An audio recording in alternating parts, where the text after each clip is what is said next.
Olá, alunos! O tema do nosso vídeo de hoje são compostos orgânicos.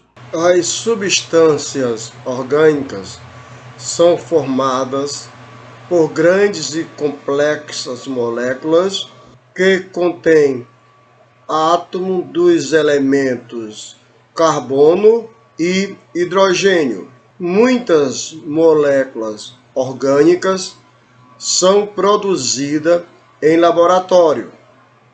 Entretanto, neste vídeo, estaremos nos referindo somente às moléculas orgânicas que fazem parte do corpo, ou seja, do organismo, ou que já pertenceu a algum organismo vivo. Estas substâncias orgânicas desenvolvem várias funções que iremos citá-las em seguida. Função estrutural: compõe as estruturas da célula e dos tecidos, como por exemplo, colágeno. É componente dos ossos, das cartilagens, dos tendões e da pele. A celulose é encontrada nos tecidos vegetais. Os compostos orgânicos também têm função energética. Outra, como os lipídios, eles constituem reserva de energia. Os compostos orgânicos também exercem a função controladora ou informacional. Eles controlam as atividades celulares como depositário das informações genéticas ou como executora dessas informações. E as proteínas, que podem agir como catalisadora, aumentando a velocidade das reações químicas. Mas essas funções realizadas por esses compostos orgânicos estão relacionadas ao metabolismo, que pode ser anabolismo ou catabolismo. Anabolismo é a montagem de moléculas complexas e ricas de energia a partir de moléculas mais simples. No anabolismo ocorre a reação de condensação, que é a união de duas moléculas orgânicas, resultando na liberação de uma molécula de água.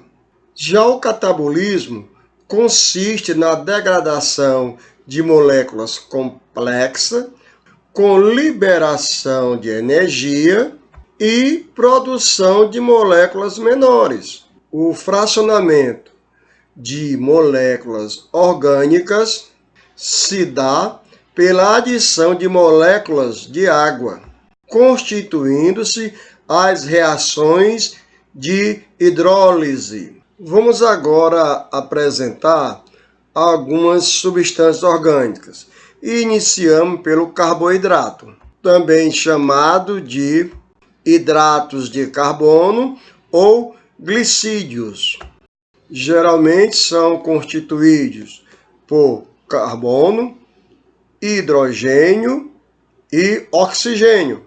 Podemos citar como exemplo a glicose, que pode fornecer energia para as atividades vitais do organismo. Os carboidratos se classificam em monossacarídeo, que são carboidratos simples, cuja a degradação não resulta em carboidratos menores.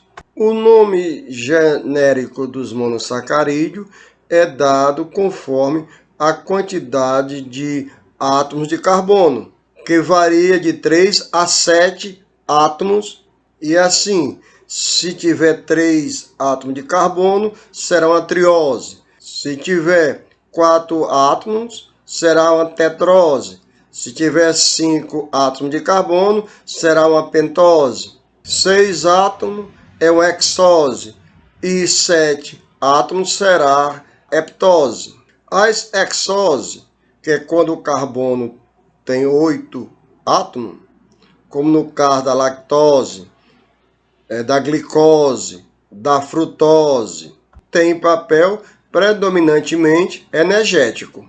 Já as pentoses compõem as moléculas de DNA e RNA. Os oligosacarídeos são formados pela união de 2 a 10 monossacarídeos. Os disacarídeos, por exemplo, são constituídos pela união de 2 moléculas de monossacarídeo, com a saída de uma molécula d'água. Os disacarídeos mais importante é a maltose, formada por 2 moléculas de glicose. Polissacarídeos.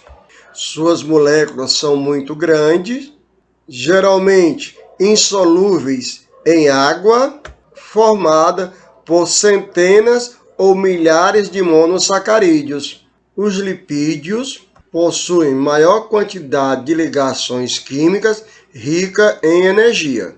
Consequentemente, armazena maior quantidade de energia por massa. Nos animais, quando todo excedente de energia é convertido em lipídio e armazenado sobre a pele ou entre os órgãos. Quando os animais estão sem se alimentar, por alguma razão, os lipídios passam a serem as suas únicas fontes de energia.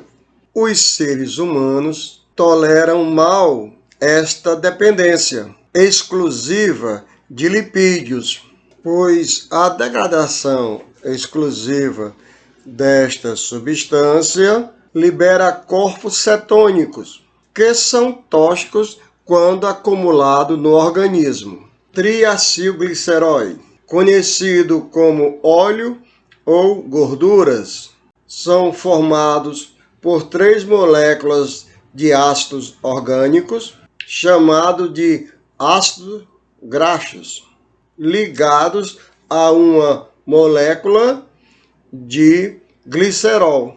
Os fosfolipídios têm importante papel estrutural como componente da membrana plasmática e de outras membranas celulares. São formados pela união de uma molécula de glicerol, 2 de ácidos graxos e de um grupo de fosfato, ao qual se une uma molécula orgânica, como por exemplo a colina. As ceras são derivadas de ácido graxo de cadeias de carbono longas e de um álcool também de cadeias longas, diferentemente do glicerol. As ceras estão encamadas sobre o exoesqueleto dos artrópodes, na pele e no pelo dos mamíferos, na pele e nas penas das aves. As abelhas secretam cera e, com isso, constroem os favos em suas colmeias.